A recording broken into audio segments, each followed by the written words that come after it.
بسم اللہ الرحمن الرحیم۔ السلام علیکم ویورز، آج کی ویڈیو واقعہ کربلا اور اس کے تاریخی حقائق کے بارے میں ہے۔ 10ویں محرم الحرام کو اسلامی تاریخ اور مسلمانوں کے ہاں بہت زیادہ اہمیت حاصل ہے اور اس کی کئی ساری وجوہات ہیں، لیکن سب سے زیادہ اس کا تذکرہ واقعہ کربلا کی وجہ سے ہوتا ہے۔ حضور اکرم صلی اللہ علیہ وآلہ وسلم کے دنیا سے پردہ پوشی کر جانے کے بعد حضرت ابوبکر صدیق رضی اللہ تعالیٰ عنہ پہلے خلیفہ اور جانشین بنے۔ ان کے بعد حضرت عمر فاروق رضی اللہ تعالیٰ عنہ خلیفہ بنے اور تیسرے نمبر پر حضرت عثمان غنی رضی اللہ تعالیٰ عنہ خلیفہ بنے۔ حضرت امیر معاویہ اور حضرت علی رضی اللہ تعالیٰ عنہ کے درمیان کچھ اختلاف ہوا اور پھر معاملہ بہتر ہو گیا، آپس میں صلح سمجھوتا ہو گیا۔ 661 عیسوی میں حضرت علی رضی اللہ تعالیٰ عنہ شہید ہو گئے۔ ان کے بعد لوگوں نے حضرت علی رضی اللہ تعالیٰ عنہ کے بڑے بیٹے اور حضور صلی اللہ علیہ وآلہ وسلم کے نواسہ حضرت حسن رضی اللہ تعالیٰ عنہ کو خلیفہ تسلیم کر لیا۔ ادھر حضرت امیر معاویہ رضی اللہ تعالیٰ عنہ طویل عرصے سے شام کے گورنر تھے۔ حضرت علی رضی اللہ تعالیٰ عنہ کے بعد انہوں نے بھی اپنی خلافت کا اعلان کر دیا۔ کچھ عرصے تک اختلاف رہا اور پھر 6 ماہ بعد حضرت حسن رضی اللہ تعالیٰ عنہ نے خلافت چھوڑنے کا اعلان کر دیا۔ حضرت امیر معاویہ اور حضرت حسن رضی اللہ تعالیٰ عنہ کے درمیان ایک سمجھوتا ہوا، جس میں یہ بات بھی شامل تھی کہ حضرت امیر معاویہ اپنے بعد اپنے خاندان میں خلافت کو منتقل نہیں کریں گے، بلکہ شورا کے ذریعے انتخاب ہوگا۔ حضرت امیر معاویہ رضی اللہ تعالیٰ عنہ پچھلے 20 سال یعنی حضرت عمر رضی اللہ تعالیٰ عنہ کے زمانے سے شام کے گورنر تھے اور اب وہ عالم اسلام کے فقہ خلیفہ بن گئے۔ مسلمانوں کے درمیان جاری رسا کشی کا بھی خاتمہ ہو گیا۔ حضرت امیر معاویہ نے عالم اسلام کی بہتری کے لیے کئی اہم فیصلے کیے اور کئی تاریخی کارنامے انہوں نے انجام دیے۔ انہوں نے بحری بیڑا فوج کی تشکیل دی۔ اس طرح سمندری فوج تشکیل دینے والے وہ پہلے خلیفہ ہیں۔ انہوں نے قسطنطینیہ پر بھی حملہ کیا۔ اسی جنگ میں حضرت ابو ایوب انصاری رضی اللہ تعالیٰ عنہ بھی شہید ہوئے تھے اور انہیں وہیں دفن کیا گیا تھا۔ آج تک ان کی قبر استنبول میں موجود ہے۔ حضرت امیر معاویہ رضی اللہ تعالیٰ عنہ نے اپنے بعد اپنا جانشین اور عالم اسلام کا خلیفہ اپنے بیٹے یزید کو مقرر کر دیا اور مسلمانوں سے کہا کہ وہ فیصلے کو قبول کریں۔ اسلامی تاریخ میں اس کے لیے بیعت کا ٹرم استعمال کیا جاتا ہے، مطلب یہ کہ مسلمان یزید کی بیعت کریں۔ جب یہ فیصلہ ہوا تھا اس وقت سینئر اور جید صحابہ کرام رضی اللہ تعالیٰ عنہم مدینہ میں موجود تھے۔ حضرت امیر معاویہ رضی اللہ تعالیٰ عنہ نے مدینہ کے گورنر مروان بن حکم سے کہا کہ وہ مدینہ میں سبھی سے یزید کے لیے بیعت لیں۔ مدینہ کے سینئر صحابہ نے انکار کر دیا، جن میں حضرت حسین ابن علی، حضرت عبداللہ بن زبیر، حضرت عبداللہ ابن عمر اور حضرت عبد الرحمن بن ابو بکر کے نام بہت اہم ہیں۔ صحابہ کرام کی مخالفت کی وجہ یہ تھی کہ حضرت امیر معاویہ نے اپنے بیٹے کو اگلا خلیفہ مقرر کر دیا، جو اسلامی مزاج اور شریعت کے خلاف سمجھا گیا۔ اس سے پہلے کسی بھی خلیفہ نے اپنی اولاد اور رشتہ دار کو اپنا ولی عہد اور اپنے بعد خلیفہ منتخب نہیں کیا تھا۔ یہ فیصلہ حضرت حسن رضی اللہ تعالیٰ عنہ کے ساتھ ہوئے معاہدے کے بھی خلاف تھا۔ حضرت امیر معاویہ رضی اللہ تعالیٰ عنہ نے یہ فیصلہ کیوں کیا، اس کی کوئی خاص اور ٹھوس وجہ نہیں ملتی ہے۔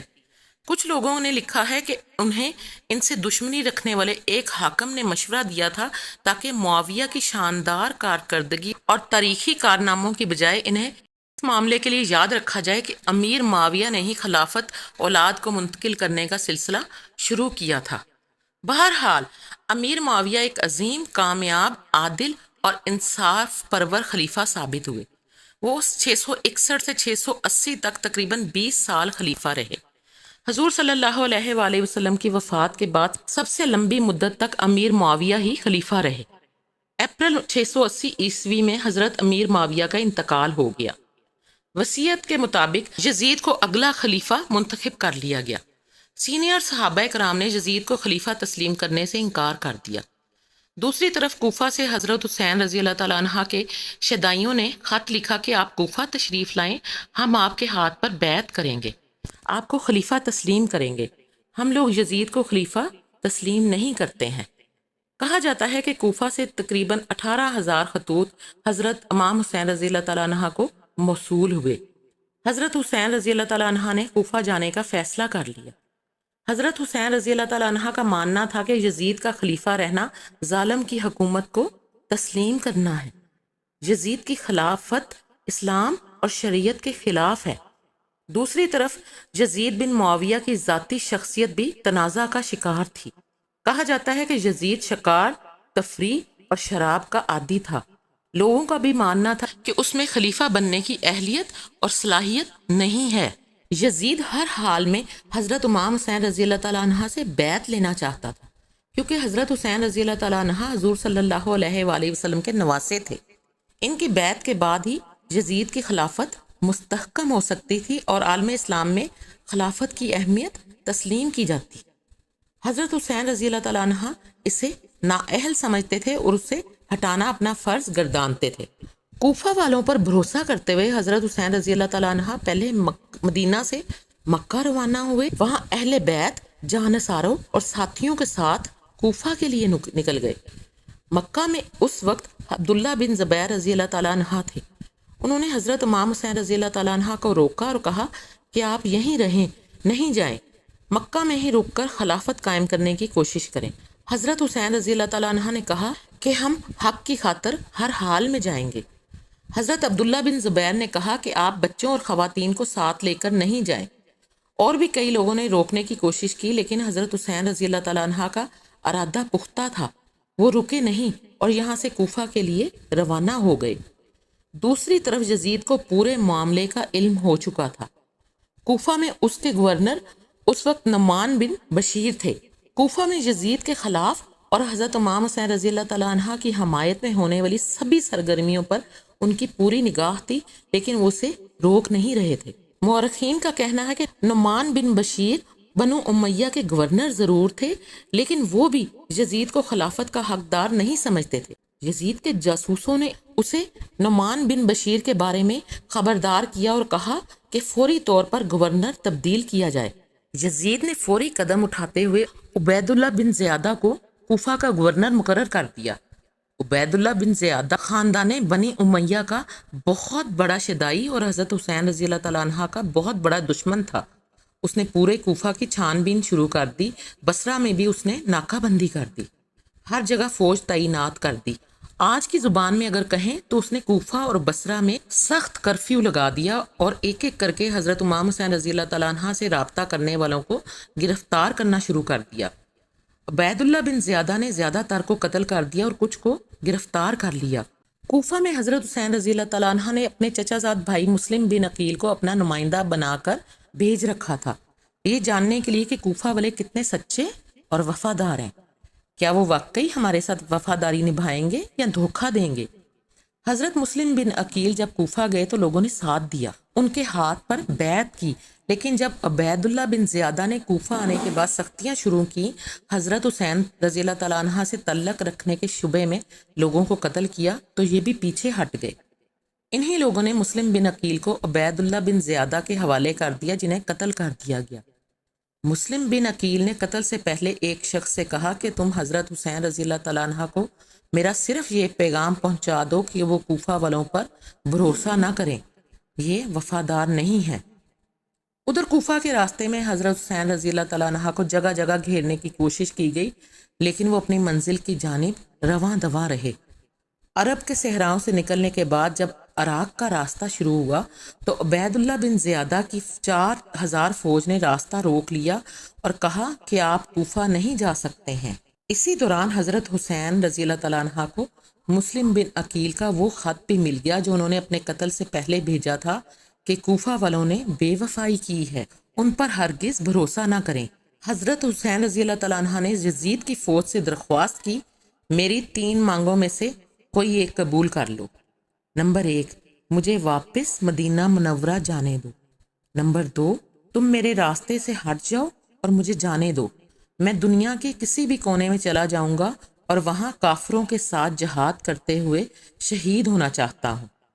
اگر یہ دونوں منظور نہیں ہیں تو تم ہمیں یزید کے پاس لے چلو، یہ ہم دونوں کا معاملہ ہے، براہ راست مل کر معاملہ حل کریں گے۔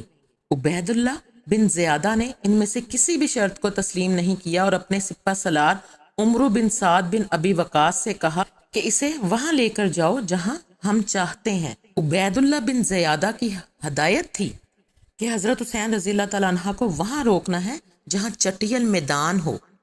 اس فرمان پر سپہ سالار نے عمل کرتے ہوئے 2 محرم الحرام 61 ہجری بمطابق 2 اکتوبر 680 عیسوی کو حضرت حسین رضی اللہ تعالیٰ عنہ کو روک دیا۔ اس چٹیل میدان کا نام کربلا تھا۔ حضرت حسین رضی اللہ تعالیٰ عنہ نے پہلے وہاں پر ایک جگہ خرید کر اپنا کیمپ لگایا۔ یزید اپنے گورنروں کے ذریعے اپنی باتوں کو قبول کرنے کے لیے حضرت امام حسین رضی اللہ تعالیٰ عنہ پر دباؤ ڈالتا رہا۔ جب امام حسین نے یزید کی شرائط کو نہیں مانا تو آخر کار دشمنوں نے نہر پر فوج کا پہرا لگا دیا اور پانی کو حضرت امام حسین کے کیمپوں میں داخل ہونے سے روک دیا۔ 7 محرم کے بعد حضرت حسین رضی اللہ تعالیٰ عنہ اور ان کے پورے جان نثاروں اور اہل بیت کو پیاسے رہنے پر مجبور کر دیا، نہر سے پانی نہیں لینے دیا۔ یزید کی فوج کو دیکھ کر کوفہ اور عراق کے لوگ جنہوں نے اپنا خلیفہ بنانے کے لیے حضرت امام حسین رضی اللہ تعالیٰ عنہ کو بلایا تھا وہ بھی ان کے ساتھ شامل ہو گئے۔ 3 دن گزر جانے کے بعد جب امام حسین رضی اللہ تعالیٰ عنہ کے گھر والوں کے بچوں کو پیاس لگنے لگی تو حضرت حسین رضی اللہ تعالیٰ عنہ نے یزیدی فوج سے پانی طلب کیا۔ دشمن نے پانی دینے سے انکار کر دیا۔ دشمنوں نے سوچا کہ حضرت امام حسین رضی اللہ تعالیٰ عنہ پیاس سے ٹوٹ کر ہمارے تمام حالات کو قبول کر لیں گے۔ جب 3 دن کے پیاس کے بعد بھی حسین نے یزید کی بات نہیں مانی تو دشمنوں نے حسین کے کیمپوں پر حملہ کرنا شروع کر دیا۔ حضرت حسین نے دشمنوں سے 1 رات کی مہلت طلب کی اور کہا کہ آج رک جاؤ۔ اس رات حضرت حسین اور ان کے اہل خانہ نے اللہ کی عبادت کی۔ 10 محرم کو نماز فجر کے بعد یزید کی فوج کو مخاطب کر کے حضرت امام حسین رضی اللہ تعالیٰ عنہ نے ایک تقریر کی۔ اے لوگو، جلدی نہ کرو، پہلے میری بات سن لو۔ مجھ پر تمہیں سمجھانے کا جو حق ہے اسے پورا کر لینے دو اور میرے آنے کی وجہ بھی سن لو۔ اگر تم میرا عذر قبول کر لو گے اور مجھ سے انصاف کرو گے تو تم انتہائی خوش بخت انسان ہوگے، لیکن اگر تم اس کے لیے تیار نہ ہوئے تو تمہاری مرضی، تم اور تمہارے شریک مل کر میرے خلاف زور لگا لو اور مجھ سے جو برتاؤ کرنا چاہتے ہو کر ڈالو۔ اللہ تعالیٰ میرا کار ساز ہے اور وہی اپنے نیک بندوں کی مدد کرتا ہے۔ لوگو، تم میرے حسب و نسب پر غور کرو اور دیکھو کہ میں کون ہوں۔ اپنے گریبانوں میں جھانکو اور اپنے آپ کو ملامت کرو۔ تم خیال کرو، کیا تمہیں میرا قتل اور میری توہین زیب دیتی ہے؟ کیا میں تمہارے نبی کا نواسا اور ان کے چچیرے بھائی کا بیٹا نہیں، جنہوں نے سب سے پہلے اللہ تعالیٰ کی آواز پر لبیک کہی اور اس کے رسول پر ایمان لائے؟ کیا سید الشہداء حضرت امیر حمزہ میرے والد کے چچا نہ تھے؟ کیا جعفر طیار میرے چچا نہ تھے؟ کیا تمہیں رسول اللہ صلی اللہ علیہ وآلہ وسلم کا وہ قول یاد نہیں جو انہوں نے میرے اور میرے بھائی کے بارے میں فرمایا تھا کہ دونوں نوجوانان جنت کے سردار ہوں گے؟ اگر میرا یہ بیان سچا ہے، اور ضرور سچا ہے، تو بتاؤ کہ تمہیں ننگی تلواروں سے میرا مقابلہ کرنا ہے، اور اگر تم مجھے جھوٹا سمجھتے ہو تو آج بھی تم میں سے وہ لوگ موجود ہیں جنہوں نے میرے متعلق رسول اللہ صلی اللہ علیہ وسلم کی حدیث سنی ہے، تم ان سے دریافت کر سکتے ہو۔ تم مجھے بتاؤ کہ کیا آپ صلی اللہ علیہ وآلہ وسلم کی اس حدیث کی موجودگی میں بھی تم میرا خون بہانے سے باز نہیں رہ سکتے؟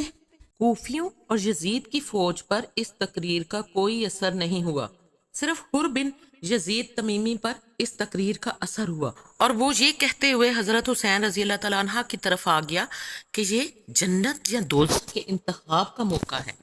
میں نے جنت کا انتخاب کر لیا ہے، خواہ مجھے ٹکڑے ٹکڑے کر دیا جائے یا جلا دیا جائے۔ اس کے بعد لڑائی شروع ہوئی۔ مورخین نے اسے جنگ لکھا ہے، لیکن سچائی یہ ہے کہ یہ جنگ نہیں تھی، شریعت کی خاطر جان دینے والوں کا ایک مختصر سا قافلہ تھا جس نے اپنی جان قربان کر کے آنے والی نسلوں کو حق کی خاطر جان دینے کا جذبہ اور حوصلہ دیا۔ یزید کی فوج تقریباً 45,000 تھی، دوسری طرف صرف 72 جانصار موجود تھے۔ حضرت امام حسین رضی اللہ تعالیٰ عنہ جب مکہ سے روانہ ہوئے تھے تو ان کے ساتھ 500 سے زیادہ لوگ تھے، لیکن راستے میں سب جدا ہو گئے۔ کچھ آخری رات میں کربلا کے میدان سے نکل گئے۔ امام حسین رضی اللہ تعالیٰ عنہ کے ساتھ صرف 75 یا 80 مرد تھے، جن میں 6 ماہ سے 13 سال تک کے بچے بھی شامل تھے۔ حضرت امام حسین اور ان کے ساتھیوں نے دشمن کی صفوں پر ٹوٹ کر حملہ کیا، شجاعت اور بہادری کی تاریخ رقم کر دی، لیکن ایک ایک کر کے سبھی 72 جانثار شہید ہو گئے۔ اخیر میں حضرت امام حسین رضی اللہ تعالیٰ عنہ کو بھی دشمنوں نے چاروں طرف سے گھیر لیا، لیکن ان میں سے کوئی بھی حضرت امام حسین رضی اللہ تعالیٰ عنہ کو قتل کرنے کا گناہ اپنے سر نہیں لینا چاہتا تھا۔ بالآخر شمر ذیل جوشن کے اکسانے پر زرہ بن شریک تمیمی نے یہ بدبختی مول لی اور حضرت امام حسین رضی اللہ تعالیٰ عنہ کے ہاتھ اور گردن پر تلوار سے حملہ کیا۔ سنان بن انس نے تیر چلایا، جس کے بعد حضرت حسین رضی اللہ تعالیٰ عنہ گر گئے۔ ان کے گرنے پر شمر ذیل جوشن آگے بڑھا اور اس ملعون نے حضرت امام حسین کا سر پیچھے کی طرف سے یعنی گردن سے کاٹ کر جسم سے جدا کر عبید اللہ ابن زیاد کے حکم پر حضرت امام حسین رضی اللہ تعالیٰ عنہ کا سر الگ کر کے جسم کو گھوڑوں کی ٹاپوں سے رون دیا گیا۔ اس کے بعد تمام شہدائے اہل بیت کے سر کو نیزوں کی نوک پر رکھ کر پہلے ابن زیاد کے دربار میں لے جایا گیا، اس کے بعد دمشق میں یزید کے دربار پہنچایا گیا۔ اہل بیت کی سبھی خواتین کو بھی یزید کے دربار میں پہنچایا گیا۔ یزید نے اپنے دربار میں حضرت امام حسین رضی اللہ تعالیٰ عنہ کا سر دیکھ کر افسوس کا اظہار کیا اور کہا کہ میں نے اس کا حکم نہیں دیا تھا، قتل کرنے میں جلدی کی، میں ہوتا تو معاف کر دیتا۔ کچھ دوسرے مورخین نے لکھا ہے کہ یزید نے خوشی کا اظہار کیا۔ کربلا کے میدان میں جتنے مرد تھے سبھی شہید ہو گئے، صرف حضرت زین العابدین زندہ بچے، اور اس کی وجہ یہ تھی کہ وہ بیمار ہونے کی وجہ سے جنگ میں شریک نہیں ہو سکے تھے، اور علی بن حسین رضی اللہ تعالیٰ عنہ جنہیں عمر بن سعد نے بچا لیا۔ دمشق میں یزید نے حضرت امام حسین رضی اللہ تعالیٰ عنہ اور ہاشمی خاندان کی خواتین کے ساتھ حسن سلوک کیا۔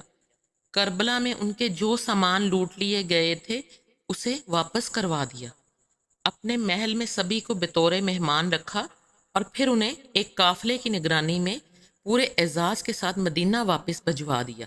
کربلا کے واقعہ نے عالم اسلام اور مسلمانوں پر گہرا اثر چھوڑ کر ایک طرف جہاں یہ حادثہ حق اور صداقت کی خاطر جان دینے کے لیے مثال بن گیا، تو دوسری طرف مسلمان بھی دو حصوں میں تقسیم ہو گئے، سنی اور شیعہ۔ شیعوں نے اس واقعہ کو اپنی ثقافت کا سب سے اہم واقعہ مان لیا۔ اس واقعہ کا ہر لمحہ شیعوں کے یہاں نہایت اہم ہے۔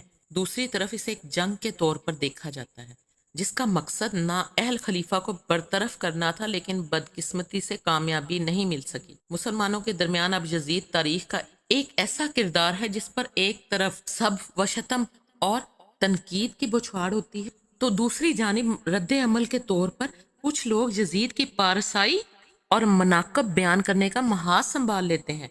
یوں دونوں جانب کی کھینچا تانی نے حقائق کو کافی حد تک مسخ کیا ہے۔ اس سلسلے میں شیخ الاسلام امام ابن تیمیہ کا موقف نہایت معتدل اور حقیقت پر مبنی ہے۔ ان کا کہنا ہے کہ یزید کے بارے میں 3 گروہ پائے جاتے ہیں۔ ایک گروہ اس کی تحسین و تعظیم کرتا ہے اور اس سے محبت کا اظہار کرتا ہے۔ دوسرا گروہ اس پر سب و شتم اور لعنت بھیجتا ہے اور اس کی تفکیر ضروری سمجھتا ہے۔ تیسرا موقف ہمارا ہے کہ ہم نہ اس سے محبت کرتے ہیں، نہ اس کی تعظیم و تحسین، اور نہ ہی اس کو گلیاں دیتے ہیں اور نہ ہی کافر سمجھتے ہیں۔ امت کا معتدل طبقہ اسی قول پر عمل پیرا ہے۔ 10ویں محرم الحرام کو جلوس نکالنے، تعزیہ بنانے اور مجلس منعقد کرنے کا سلسلہ اسی کربلا کے میدان اور حضرت امام حسین رضی اللہ تعالیٰ عنہ کی دردناک شہادت سے جڑا ہوا ہے۔ کچھ لوگ اسے بدعت مانتے ہیں اور اس طرح کے کاموں کو گناہ سمجھتے ہیں، کچھ لوگ اسے ثقافت اور مذہب کا حصہ سمجھ کر انجام دیتے ہیں۔ تو میرے پیارے بہنوں اور بھائیوں، یہ تھا واقعہ کربلا کے تاریخی حقائق کا ایک مختصر سا جائزہ۔ یہ اقتباس جو میں نے اس ویڈیو میں آپ کی نظر کیا ہے، یہ ایک کتاب محرم الحرام تاریخ و شریعت کے آئینے میں سے لیا گیا ہے۔ اس کتاب کے مؤلف ہیں مولانا محمد علاؤ الدین صاحب قاسمی۔ آپ خود بھی اس کتاب کا مطالعہ کر کے مزید حقائق سے آگاہی حاصل کر سکتے ہیں۔ محرم الحرام ہم سب کے لیے احترام والا مہینہ ہے۔